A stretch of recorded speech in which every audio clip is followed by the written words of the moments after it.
Welcome to my YouTube channel.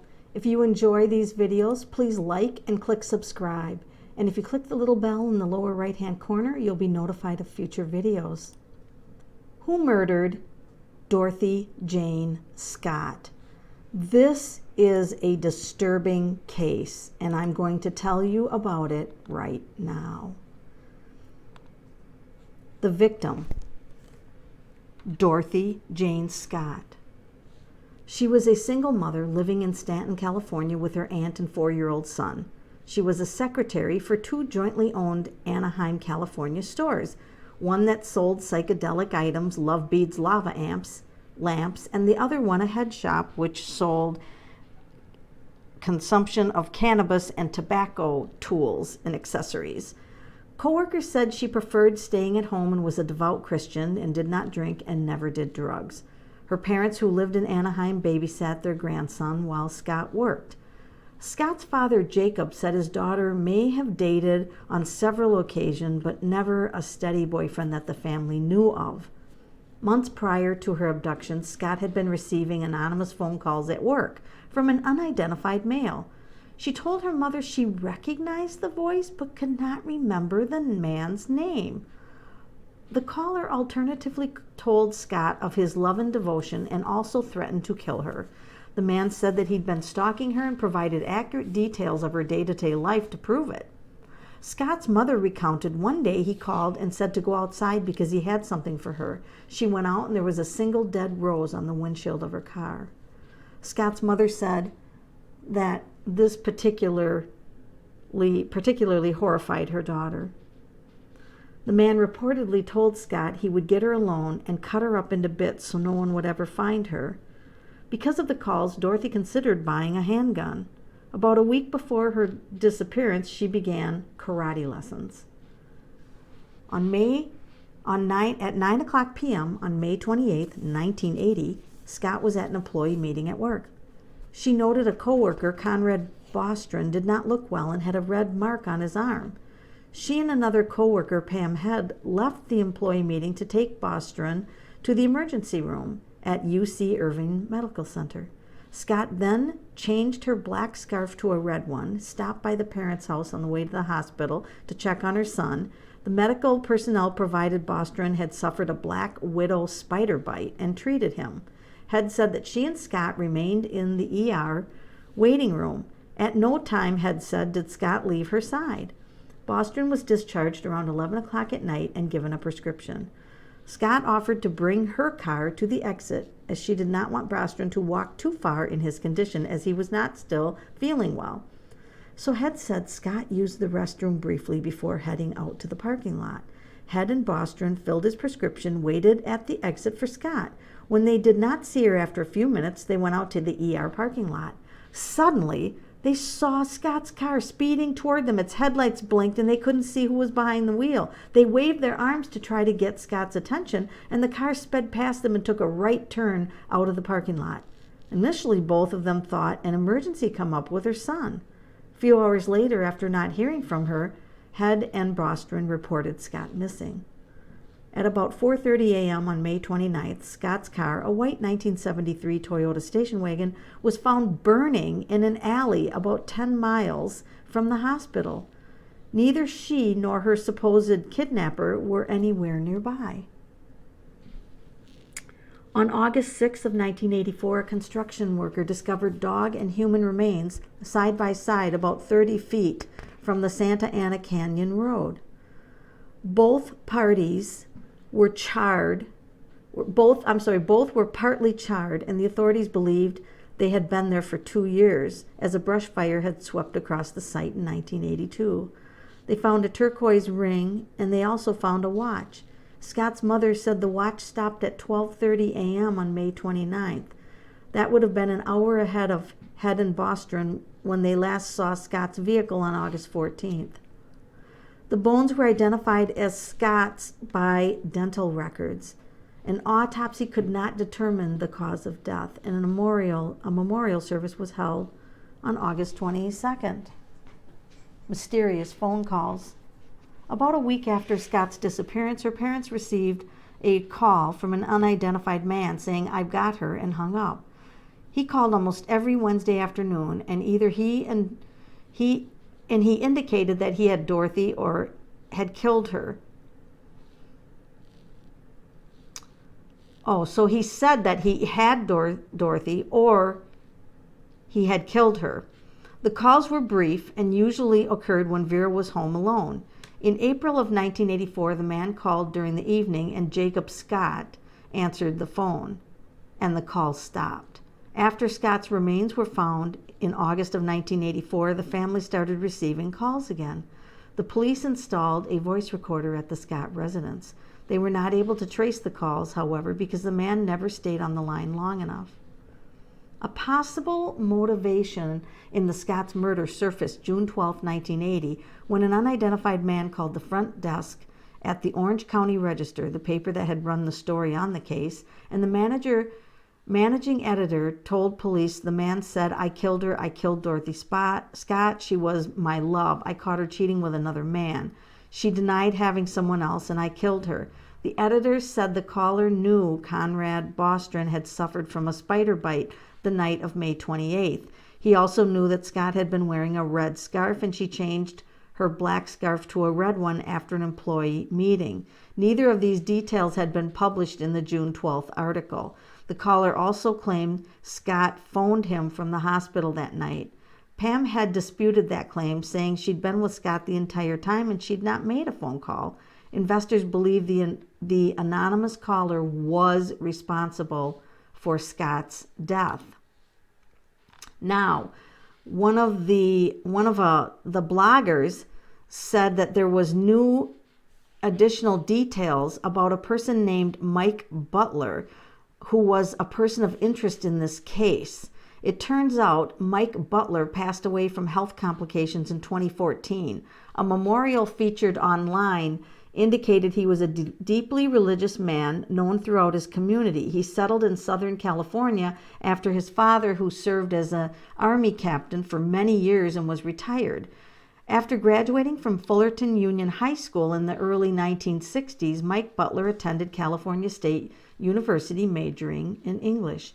At the age of 25, he was drafted into the U.S. Army, basic training, advanced individual training, and infantry. He was then assigned overseas to Germany and became a writer who often published in the Stars and Stripes news.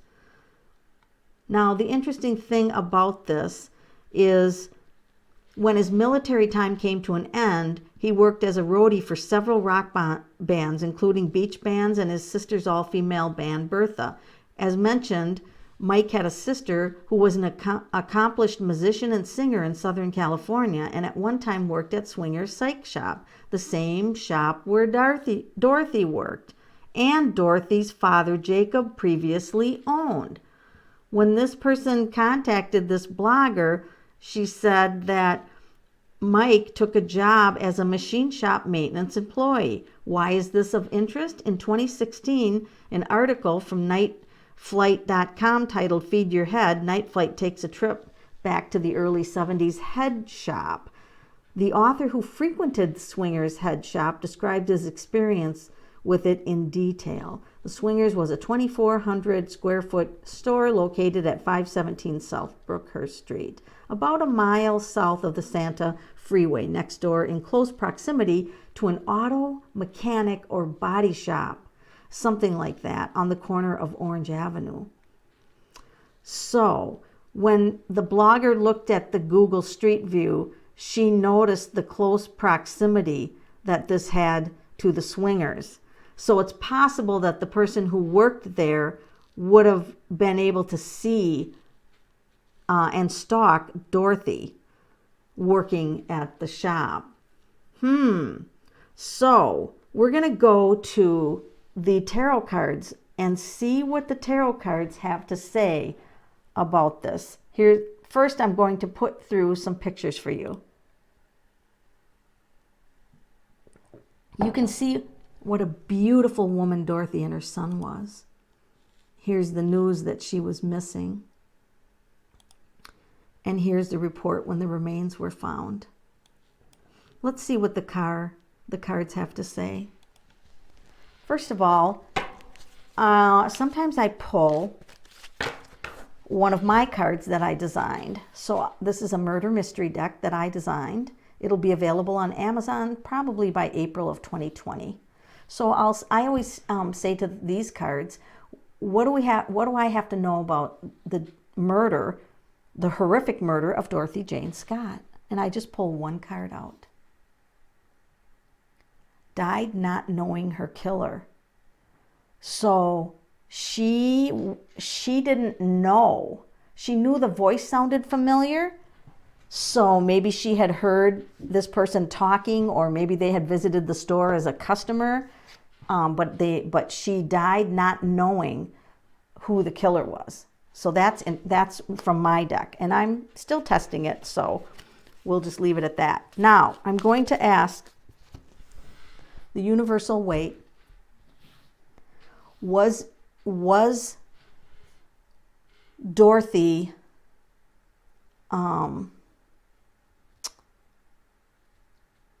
I'm just trying to ask how I want to say this, and I really, because Mike Butler came up as a person of interest, I am actually going to ask, did Mike Butler commit this murder?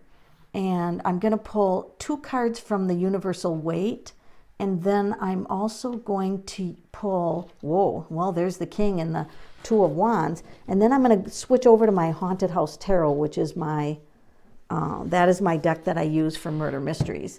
So this is, I'm sorry, so you can see these. This is the 2 of Wands, and this is the King of Pentacles. So you can see he's watching, and he could see through a window. Like he could see when she went to her car, he would peer out a window. He knew her schedule. He knew when she was off work. Here he is watching again. He's watching again. So it's definitely a male figure, very interested in her. Let's push those cards up and go to the Haunted House Tarot. This is my main deck that I use for murder mysteries. And I just kind of let the cards talk without asking a whole lot. I'll just be like, what do we have to know about this Dorothy Jane Scott? So this card just means that she is with the angels, that she passed away. This is the Queen of Cups. She passed away and she's with the angels. So that was like the most important thing that she wanted us to know. The second thing here, I don't read reverse, so you'll see me spin them around. Her watch, that's a watch. That's kind of a timing thing in the back, that circle. This circle here reminds me of time, and her watch was found. So there's a timing thing here, and she was very, very afraid. See her in the back corner? She knew she was being watched by the bull, and she was very afraid back in the room, very, very afraid. I think that's why she took karate in that. So this person had a dual personality. So I have a feeling the person that murdered her could have been bipolar. This just means like they had a split personality. Like they could be very respectable person one minute and turn into somebody very evil. There she is being taken at night. Look at her trying to get away, and see the person with a weapon there trying to get away, and there was just no escaping. She was no match for this person. She was just no match for this person. I'm sorry that these cards do get somewhat graphic. So if any of you are sensitive to graphics, I just want to give you a heads up. So the method of death was that she was stabbed. It looks like that she was stabbed. And even though they couldn't determine it, here it is here. So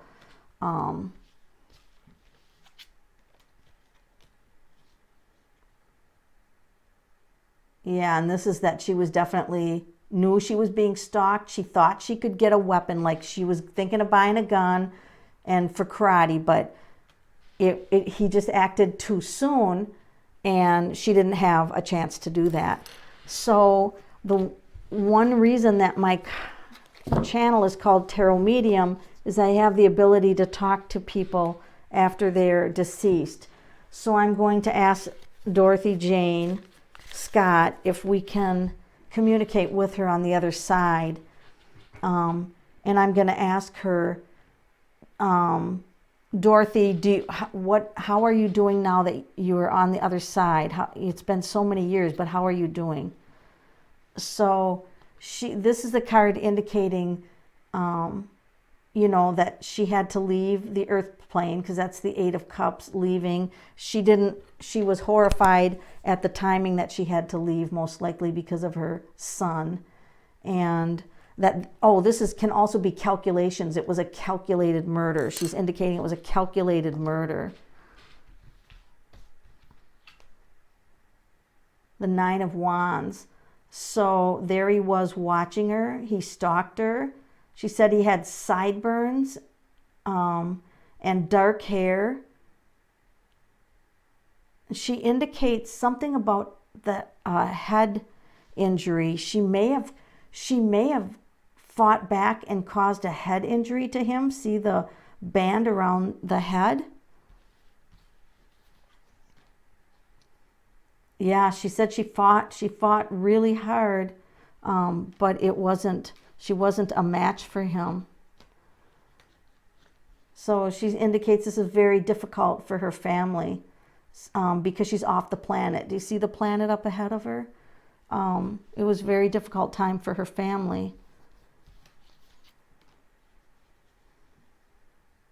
She was relieved that some of her remains were found, because it actually gave her closure on the other side. So she's very thankful for that person that came across the remains when they were walking. She's very thankful that at least the family could have closure in that sense.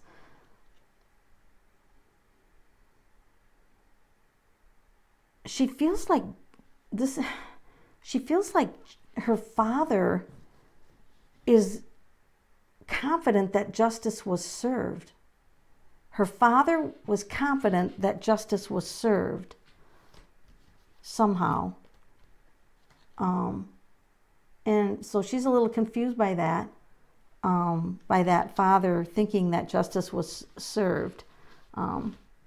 So maybe if he did believe that it was that Mike Butler, and there he is working, and it does look, oh my God, he's got a mechanic's tool. Yeah, he's got a wrench. He's got a wrench in his hand. I know you, there, see it? See the wrench? It was Mike Butler at a mechanic store. That was our hint. See, the tarot cards, this is why when I do my videos, I like you guys to kind of pay attention to the cards. I try to show them as close as I can, because you guys will spot things, and the cards are very good about giving hints and clues. There was a wrench, and there was a mechanic shop. So that pretty much ties Mike Butler to this murder. And that he was, had a split personality. He was like a split personality. I guess we'll just call it that. So although she did not know who he was, he definitely was stalking her and felt like, maybe she would find somebody else, and then decided to just kill her. So I'm going to jump up and ask Spirit, was there any justice done somehow with Mike Butler's life? In other words, did karma kind of come back against him or something? Or why did that father think there was justice done? So there was justice. The world means everything turned out perfect. So what this means is when he passed, went to the other world, justice was served in the other world. So there you have it, in the angelic realm. So I feel like the father's Christian beliefs, maybe he believes that this Mike Butler, burned in hell or something like that, maybe because of his belief. But it does look like with the World card that is with the World card, that would be it's a completion of a cycle. It's when he went to the other world.